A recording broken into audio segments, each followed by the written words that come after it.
Have you ever felt lost in life? Do you sometimes feel like nothing is going your ways? What thoughts would you have when something goes wrong in your life, such as having bad grades at school or not getting your ideal job?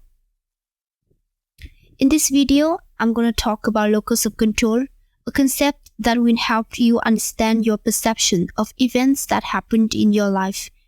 You'll realize that we actually have much more control over our own life than we thought. It just depends on how we think and believe. First, let me ask you a question. Do you believe that your destiny is controlled by yourself or external forces, such as fate, God, chance, luck, or your environmental situations? Take a minute to think about some prominent events in your life. Do you believe that they happened because of you or because of someone or something else? So, whether you believe such events happened because of yourself or because of others is your locus of control. Locus here means location. So, basically, locus of control means the location of control. Imagine this is the remote control of your life. So, to whom will you give it? To yourself or to others? So, locus of control refers to an individual's perception about the underlying main causes of events in his or her life. There are two orientations, internal and external. Before I explain them, pause the video and do this self-evaluation to see what your locus of control is, whether you are more like an externalizer or internalizer. Okay, so how much score did you get? Are you more like an externalizer or internalizer? So, people with internal locus of control believe that the outcomes of events in their life is because of his or her own decisions and efforts. Meanwhile, individuals with external locus of control have a belief that they have little control over their performance. Everything happens by chance of luck or caused by other people or the situations. So let's take an example to better understand internal versus external locus of control. Let's say Liam passed his exam. If he has internal locus of control, he will believe that he passed because of his own efforts.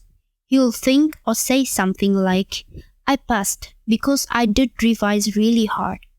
In contrast, if he has external LOC, he'll attribute his success to an external factor. He'll think, well, I passed the exam because it was easy. Let's look at another example in which Liam failed in his driving test. With an internal LOC, he will take responsibility for his failure. He'll say, I made too many mistakes in the test. I did not prepare well enough. But with an external LOC, he'll blame. Today I'm not lucky enough to pass the test. Or today the weather is not good, or even the judge made it too difficult for me. So, do you see the difference between internal and external locus of control? One is taking responsibility, one is blaming the situations. So, how does it affect the overall outcome?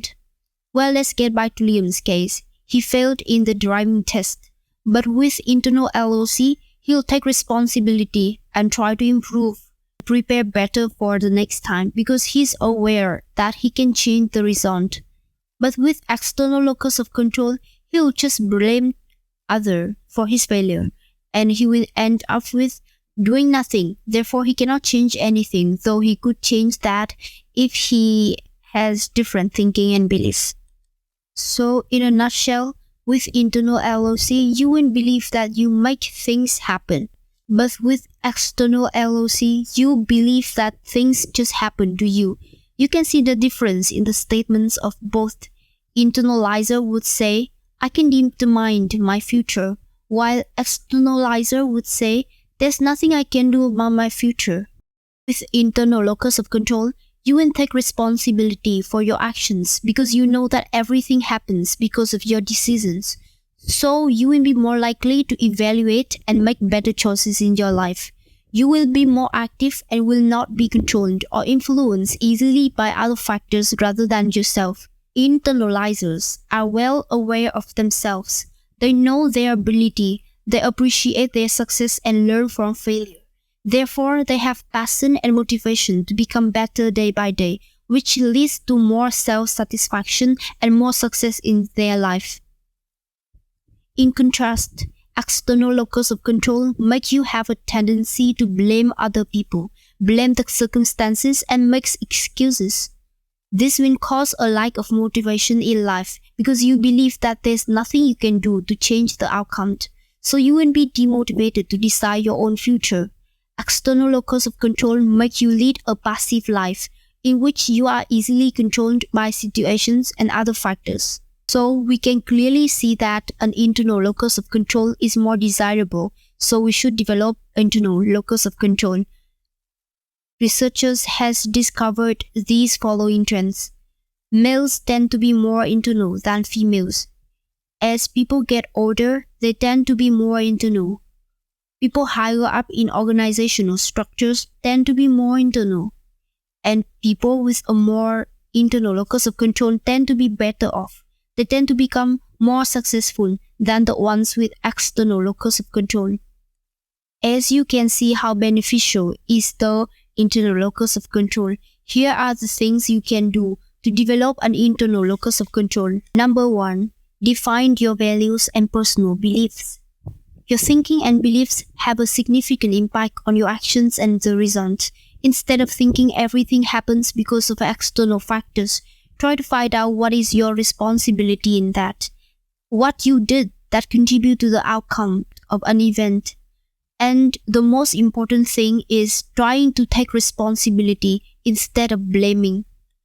Number 2, be more aware of your choices. Understanding that you can make many different choices in your life is necessary. Before making any decisions, try to stop and ask yourself, is this the most effective choice I can make? You also need to understand that the choices you make finally make you. So be more aware of your choices and be responsible for it. Number 3, self-introspection. Spend more time for yourself. Instead of being curious about others and blaming them when something goes wrong, invest some time in knowing about yourself. You will discover what you can do and what you can improve. In this case, meditation can help because it calms your mind and allows you to learn about yourself, think positively, direct your thinking towards a better future.